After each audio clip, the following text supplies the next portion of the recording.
So for this video, I wanted to do a little bit of a demo about the difference between Twitter threads and Navigator quests. And the way that I'm going to do that is by building a to-do with economic incentives. And so Twitter threads are really flat lists of messages, whereas in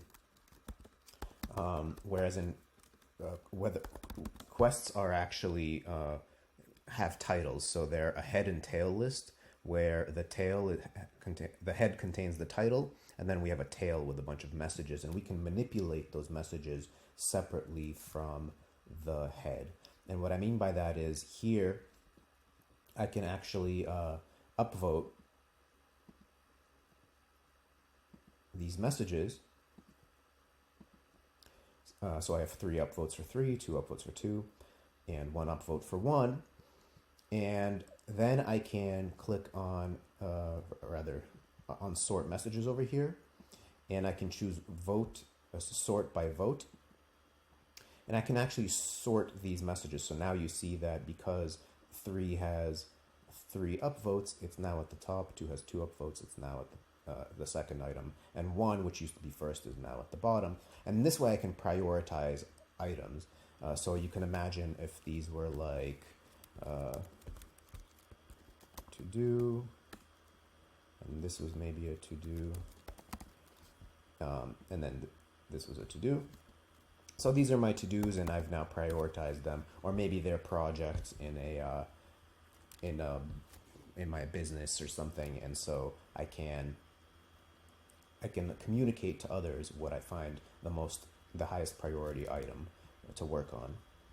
The nice thing about this is that I can actually convert these upvotes to something called an up value, and by clicking on that actual number, I convert it to money, and then I can up value using money, and I'll do the same thing here.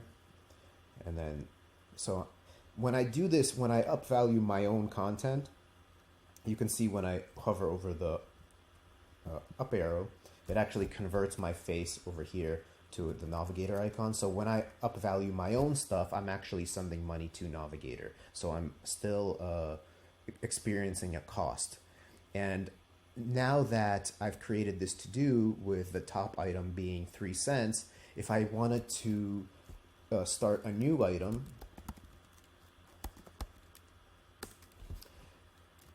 to send this to the top, I actually need to spend a little bit of money. So what this has done, this to-do list has created an economic incentive for me to focus on these items. Because if I'm working even with other people, by myself or with others, to send an item to the top, I have to spend money, which creates the economic incentive for me to get these items done before this one where I haven't spent any money. It's not much money, but it does give you that little bit of incentive. And obviously the more money spent here, then the bigger the incentive grows to get these items done first.